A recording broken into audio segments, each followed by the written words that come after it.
Masalah orang tua Nabi masuk neraka niki, sebelum kula jawab, tolong jenengan dengarkan, jenengan rungokake sampai selesai.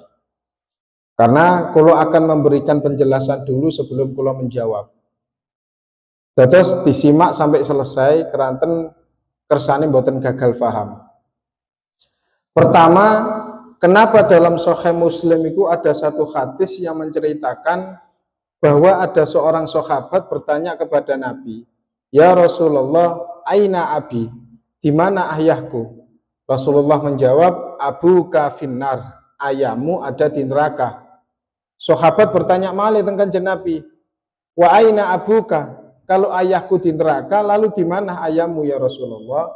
Lalu menurut riwayat Sahih Muslim itu disebutkan, "Inna abi wa abaka finnar." Sesungguhnya ayahku dan ayahmu ada di neraka. Lah niki yang dijadikan dalil oleh kaum Wahabi, Pak. Dalil niki, hadis niki.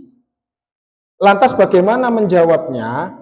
Untuk menjawabnya ada beberapa jawaban yang diberikan oleh Al-Imam As-Suyuti maupun ulama lain. Terus jawaban yang pertama niku, hadis niki sahih dalam segi sanad, tapi dalam segi matan syad. Gitu. Kenapa dalam segi matan niki syad? Karena ada hadis sejenis, ada hadis serupa yang diriwayatkan oleh Ibnu Majah, diriwayatkan oleh Nasai, diriwayatkan oleh Tirmidzi. Niku mboten wonten kata-kata inna abi wa abaka finnar. Nah, riwayat 3 niki Pak, ketika sahabat datang bertanya pada Rasulullah, "Ya Rasulullah, aina abi? Di mana ayahku?" "Abuka finnar, ayahmu di neraka," jawab Rasulullah. Terus Rasulullah ditanggleti malih, "Wa aina abuka? Ayahmu di mana ya Rasulullah?" Nabi menjawab, "Idza mararta bi qabri kafirin fabasyirhu finnar." Kalau kamu melewati kuburan orang kafir, kasih kabar tentang neraka. Nabi enggak pernah menjawab ayahmu dan ayahku masuk neraka, mboten pernah. Jadi di sini menarik, Pak. Di Sahih Muslim wonten jawaban ayahmu dan ayahku masuk neraka, tapi wonten 3 riwayat yang serupa tidak menyatakan itu. Lah niki kalau dalam ilmu hadis namine syad, gitu. Syad niku artinya kita lihat perawinya dulu. Ternyata perawi yang ada di Sahih Bukhari dan Muslim itu diriwayatkan oleh Hammad bin Salamah. Sementara di riwayat yang lain yang serupa itu diriwayatkan oleh Ma'mar. Lah dalam ilmu hadis niku disebutkan bahwa Ma'mar niki lebih aktsarul hifdzan daripada Hammad bin Salamah. Sehingga hadis niki tidak bisa dikatakan palsu. Kita tidak menuduh Imam Muslim dengan tuduhan yang tidak patut, Pak. Imam Muslim niku imam besar, imam ahlu sunnah wal jamaah. Sahih Muslim niku menjadi rujukan kita sedoyo. Tapi bukan berarti semua hadis-hadisnya niku 100% harus kita terima napa bulat-bulat kados ngoten niku wau. Gitu. Jadi yang pertama hadisnya tetap sahih, Pak. Tapi kalau mau diartikan dengan kata-kata ayahmu dan ayahku di neraka, maka hadis niki bertentangan dengan hadis-hadis lain yang sejalan sehingga bisa dikatakan syad, gitu. Paham ya? Itu pendapat yang pertama. Terus pendapat yang kedua mengatakan bahwa hadis ini bertentangan dengan ayat Al-Qur'an. Dalam surat Al-Isra ayat 15, Allah niku berfirman, "Wa ma kunna mu'adzibina hatta tab'atsa rasulan." Tidak sekali-sekali kami iki mengazab suatu kaum sampai kami kirim seorang rasul. Ayat niki didamel dalil kali ulama ahlu sunnah wal jamaah bahwa kalau satu kaum itu tidak sampai mereka dakwahkan para nabi-nabi manapun, maka mereka niku tidak pernah diazab kali Allah, baik di dunia maupun di akhirat. Artinya tidak ada hisab. Paham ya? Dan ini berlaku bagi ahlul fatrah. Pengertian ahlul fatrah niku mereka yang hidup di dalam masa kekosongan nubuah. Niku namanya ahlul fatrah, gitu. Jadi antara nabi yang satu dengan nabi yang lain niku ada kekosongan. Jadi kalau umat jahiliyah, gitu. Kalau umat jahiliyah antara Nabi Isa alaihi salam dengan Nabi Muhammad ini terjadi kekosongan nubuah. Gitu. Dan ini disebut ahlul fitrah. Sehingga mereka yang hidup di zaman ahlul fitrah tidak akan diazab kali Allah Subhanahu wa taala. Karena Allah tidak mengirim mereka seorang rasul atau seorang nabi. Paham ya? Gitu. Lah niki akidah ahlu sunnah wal jamaah. Jadi ayat Al-Quran itu mengatakan ketika ada ahlul fatrah yang sama, maka Allah tidak akan mengazabnya. Ayah dan ibu Nabi niku min ahlil fatrah, Pak. Keranten tidak ada satupun Nabi yang dikirim kepada ayah maupun ibu Nabi untuk mengajak kepada satu syariat. Gitu? Karena itu hadis yang mengatakan bahwa ayah dan ibu Nabi niku masuk neraka, ini bertentangan dengan ayat Al-Quran. Maka niki cuma ada dua jalan kalau seperti itu. Sing pertama, imma hadis tersebut ditakwilkan harusan. Kalau bertentangan dengan Al-Quran, maka harus ada dua jalan. Sing pertama, hadisnya ditakwilkan. Atau hadis tersebut ditolak karena bertentangan dengan Al-Quran. Dan ternyata ahlu sunnah wal jamaah itu mengambil yang pertama, yaitu hadisnya ditakwilkan. Lalu seperti apa takwilnya? Gitu. Takwilnya, kata abu dalam bahasa Arab artinya tidak selalu ayah. Kadang-kadang digunakan untuk paman.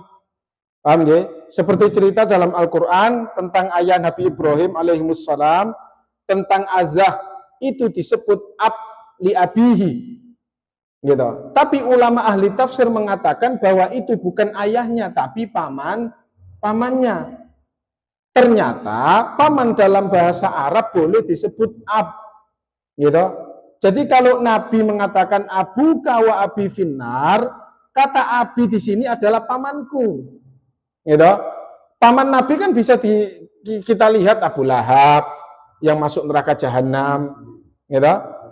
Terus kalimat di atas niki ditakwilkan. Gitu. Dan kalau ditakwilkan, maka sejalan dengan ayat Al-Quran, hadis ini tetap sahih dan tetap kita terima. Paham nggih? Pun. Terus yang nomor 3, alasannya ngene niku yang tidak kalah menarik ngene niku, ada hadis lain tentang ibu Nabi. Yang mana diceritakan tentang ibu Nabi niku, diceritakan bahwa Nabi Muhammad itu memintakan ampunan kepada Allah, inni astaghfirullah li ummi fa'abah. Aku memohon ampun kepada Allah untuk ibuku, tapi Allah menolaknya. Kemudian aku meminta izin untuk berziarah kepada ibuku dan aku diizinkan oleh Allah. Lah, hadis niki cukup panjang, Pak. Gitu. Terus kalau jelasaken nang intine mawon nggih. Singkat cerita, Kanjeng Nabi niki nangis, Pak. Dan sahabat yang hadir pun akhirnya dia ikut nangis. Nah, niki mirisnya, akhirnya hadis niki dijadikan dalil oleh kalangan Wahabi. Mereka beranggapan dari hadis niki, dari hadis di atas niki, bahwa Kanjeng Nabi niku njalukno sepuro nang Gusti Allah kanggo ibuke, tapi nang Allah ditolak. Akhirnya Wahabi nggih hadis niki. Nah, ini menunjukkan bahwa ibu Nabi itu kafir, mengguni Wahabi. Gara-gara ndelok hadis niki. Dan orang kafir gak boleh dijalukno sepuro. Gitu. Anggapannya tiang Wahabi nang ibuke Kanjeng Nabi ini kados ngoten, Pak. Berhubungan dengan hadis niki, imam-imam besar kados Imam Asyuyuti dan imam-imam yang lain niku menjawab, hadis ini gitu, hadis ini hujjatul lana, bukan hujjatu alaina. Jadi waktu Nabi memintakan ampun kepada Allah buat ibunya, tapi Allah tolak, niku ada alasannya. Kene apa kok Allah menolak jalukna sepuro nang ibuke? Alasannya karena ibunya Nabi niku mboten gadahi dosa, terus napa yang harus diampuni nek wis gak duwe dosa. Terus ibunya Nabi niku ahlul fatrah. Mulane dungane Nabi ditolak nang Gusti Allah. Allah menolak bukan karena ibu Nabi niku kafir. Allah menolak nggih alasane niku wau ihtimal karena ibu Nabi niku min ahlil fatrah, yang berarti la hisab, tidak ada hisab. Dan kalau sudah la hisab berarti enggak ada dosa. Jadi wajar kalau Allah menolak istighfar Nabi. Lalu sak mangkin bagaimana dengan ziarah kubur sing Allah mengizinkan akhirnya? Waktu Nabi minta izin nang Allah untuk berziarah ke kubur ibunya. Mboten perlu heran jenengan karena pada waktu itu diharamkan ziarah kubur, Pak. Gitu. Kan Nabi kiambak sing dawuh kuntu nahaitukum an ziyaratil kubur al anfazuruha. Dulu aku larang kalian untuk berziarah ke kuburan dan sekarang silahkan kalian ziarah ke kubur. Memang pada waktu niku ziarah kubur ku mboten angsal, Pak. Walaupun niku kuburane tiyak Islam, tetap mboten angsal dulu. Gitu. Niki sebelum Nabi meminta izin pada Allah berziarah ke kuburan ibunya. Nah, niki juga dalil hujjatulana. Artinya, andai kata ibu Nabi niku kafir, maka mana mungkin atau mana boleh ziarah nang kuburane orang kafir? Lah ngoten sih. Gusti Allah piyambak yang melarang dalam Al-Quran, orang yang munafik, orang kafir, gak boleh disolati, gak boleh berdiri di atas kuburannya, gak boleh diziarahi. Gitu. Nah, hadis niki dados hujjah bagi kita bahwa ibu Nabi niku mboten kafir. Dados niki persoalan perspektif, persoalan interpretasi. Niki persoalan bagaimana cara kita niku memahami ayat Al-Quran dan memahami hadis, Pak. Jadi orang-orang Wahabi niki memahami ayat dan hadis itu secara tekstual, Pak. Mereka niku artikan sedaya niku secara zahir tanpa mereka lihat akibatnya. Betapa bahayanya pengertian sing kados ngoten niku. Keranten saged mengkafirkan dan memusyrikan ayat dan ibunda Nabi.